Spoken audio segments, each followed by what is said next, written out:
Switch off e digitale terrestre, se ne è discusso ad Agrigento dove è previsto a giugno il passaggio dall'analogico al digitale. Ne parliamo con Alfredo Cavallaro, componente Corecom.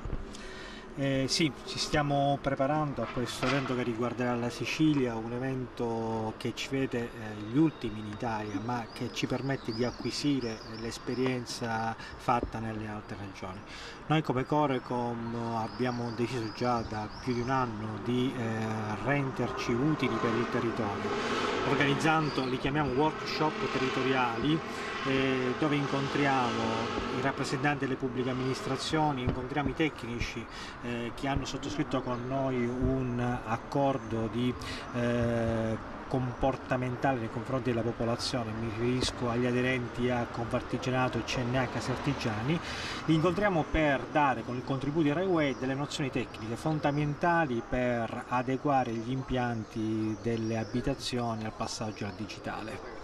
Dottore Di Chiara, per la RAI cosa cambia con lo switch off dall'analogico al digitale e cosa cambia principalmente per gli utenti RAI?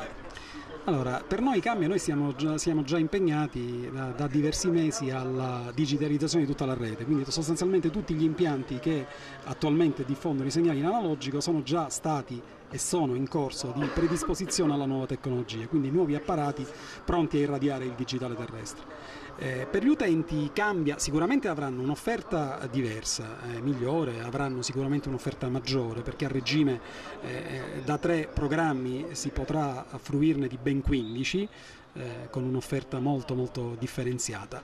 Ovviamente ciò potrà essere possibile se l'impianto d'antenna è perfettamente efficiente, cioè il vero problema, un po' quello che è successo nelle altre regioni e le varie proteste scaturivano dal fatto che magari in analogico se l'impianto non è perfettamente efficiente si vede male ma si vede. In digitale l'impianto deve essere assolutamente efficiente perché o si vede o non si vede nulla e purtroppo in digitale se c'è un'anomalia all'impianto non si vede Rai 1, Rai 2, Rai 3 o Rai 4, Canale 5, Italia 1, né qualunque emittente privata, se ne vede una o non se ne vede un'altra. Questo perché il segnale è un attimino più delicato, ecco, da essere trattato, quindi l'efficienza dell'impianto è assolutamente indispensabile.